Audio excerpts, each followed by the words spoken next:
அப்பனே நீ இப்போ டைரக்டர். உன் மேல இருக்கிற நம்பிக்கையினால தான் நான் உன்னை டைரக்டர் ஆக்கியிருக்கேன் தெரியுமா? உங்க நம்பிக்கை நான் நிச்சயமா காப்பாத்துவேன் சார். காப்பாத்துவல்ல? கண்டிப்பா சார். முதல்ல as a டைரக்டர் கம்பீரமா உட்காரு. சார் உங்க முன்னாடி பரவாயில்ல சார், நிக்கிறேன். உட்காருப்பா. இல்ல சார், நிக்கிறேன் சார். சரி, அப்ப ப்ரொடியூசர் நான் நிக்கவா? ஐயோ இல்ல சார், உட்கார சார், உட்கார. உட்காரு உட்காரு. பா, சாதாரணமா இப்பெல்லாம் ப்ரொடியூசர் கேட்டா டைரக்டர் கிட்ட இருந்து பதில் வராது. இருந்தாலும் கேட்டுறேன், பணம் போடுறவனாச்சே. கதைன்னு ஏதாவது சொல்லுவியா இல்ல எல்லாம் முடிஞ்ச அப்புறம் தியேட்டர்ல தான் நான் பாத்துக்கணுமா? என்ன சார் இப்படி கேட்டீங்க? உங்ககிட்ட சொல்லாம எப்படி சார்? சரி, எப்ப சொல்லுவ? சொல்றேன் சார். ஆனா சார், என்கிட்ட ஒரே ஒரு கதை தான் சார் இருக்கு. அந்த ஒரு கதைக்கு தான் ஸ்கிரீன் பிளே பண்ணிட்டு இருக்கேன். தப்பு இல்ல. அந்த ஒரு கதையை நல்லா கான்சென்ட்ரேட் பண்ணி ஸ்கிரீன் பிளே பண்ணு. அப்பதான் ஜெயிக்க முடியும்.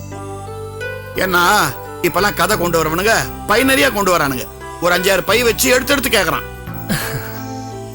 சார், எது சார் வேணும்? பியோர் லவ் வேணுமா? லவ் அண்ட் காமெடி வேணுமா? பியோர் ஆக்ஷன் வேணுமா? ஆக்ஷன் அண்ட் காமெடி வேணுமா? அக்கா தங்கச்சி, அண்ணன் தங்கச்சி சென்டிமெண்ட் வேணுமா? மதர் சென்டிமெண்ட் வேணுமான்னு இந்த முனியாண்டி விலாஸ் இந்த சர்வர்லாம் ஓரமா சாஞ்சின்னு கேட்பாங்களே, சார் என்ன வேணும்? சிக்கன் பிரியாணி, மட்டன் பிரியாணி, போட்டி கறி, தலை கறின்னு அந்த மாதிரி கேக்குறாங்கய்யா. எல்லாம் பண்ணிவிட்டு கடைசியில சொல்ற கதையை பார்த்தா பழைய ராமாயணத்தையே சொல்றானுங்கய்யா. நீ ஒரு கதையை நல்லா பண்ணி வச்சிருக்கேன்ற சொல்லு.